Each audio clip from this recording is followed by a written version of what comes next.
Rich guests, it's my pleasure to be here on behalf of the U.S. Embassy in Serbia today.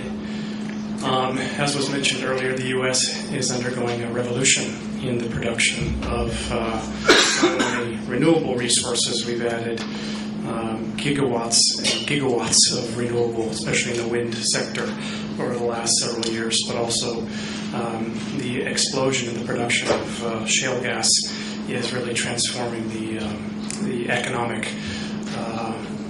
variables for the United States as we speak.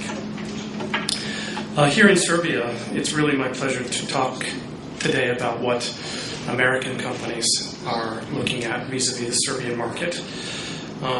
There has been a lot of action, and I really commend State Secretary Trgovinskog and his team over at the Ministry of Energy for all their efforts these last months to move the renewable energy sector forward in Serbia.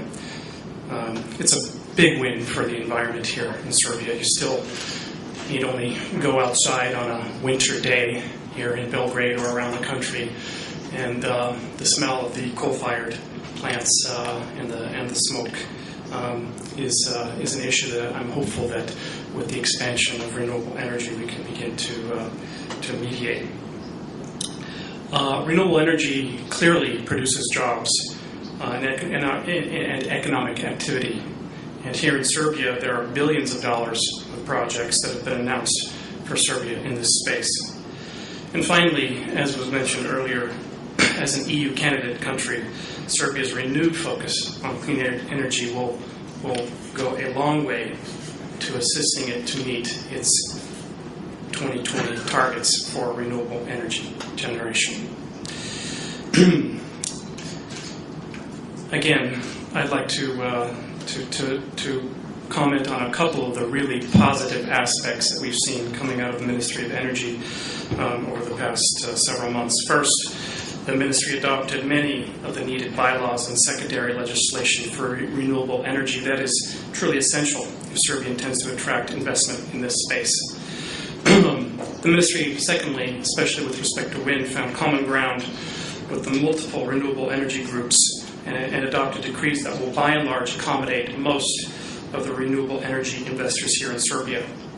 In the case of wind, for example, the feed-in tariff, though reduced from 9.5 cents to 9.2 euro cents, what was most important was the fact that this tariff was indexed to inflation, which is acceptable primarily to global financing institutions.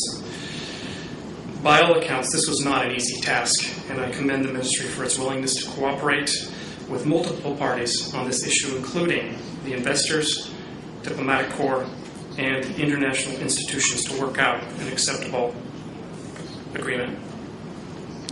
We still see that there is a few points that we look to continue to work with the Ministry on, especially with respect to wind, which for American investors at the moment is the largest sector that American companies are looking at in the renewable space in Serbia.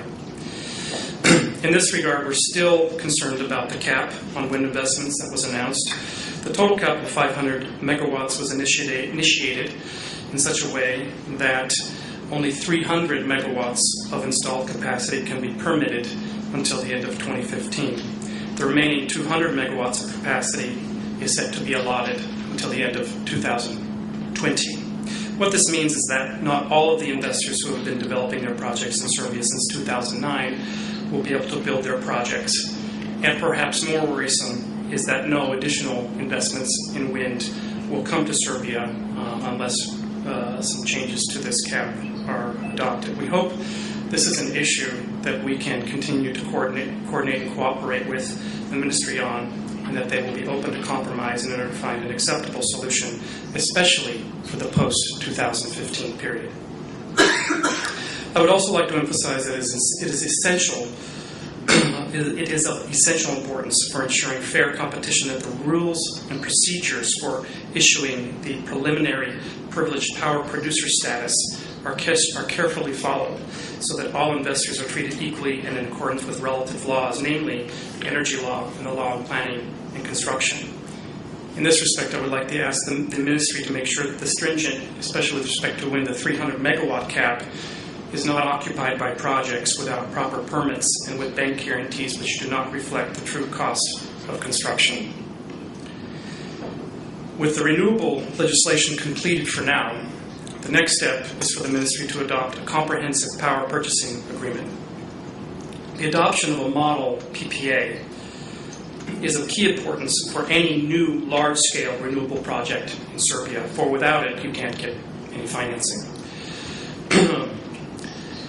In this regard, it is my sincere hope that the Ministry will once again work in collaboration with the various renewable energy groups such as SUEA and international financing institutions such as the IFC and the EBRD to enact a PPA that will be acceptable to global financing institutions. Negotiating a PPA is always difficult, no question, but I have no reason to doubt that the Ministry will find a balance that projects the public interests while also allowing for the investors to fund their projects in Serbia. In this regard, I encourage the Ministry of Energy to allow for expanded participation in the working group that has been set up for the exclusive purpose of developing the PPA. With the adoption of the PPA, the vast majority of the entire legislative framework necessary for establishing large-scale renewable energy projects in Serbia will be complete. This will be great for Serbia, as SUEA, the Serbian Wind Association investors alone, have companies that come from Serbia, Russia, the United States, Belgium, Italy, and the Netherlands. Combined, they have the potential to invest over 700 million euros over the next 3 to 7 years in Serbia. This will bring much-needed investment jobs and clean energy to this country.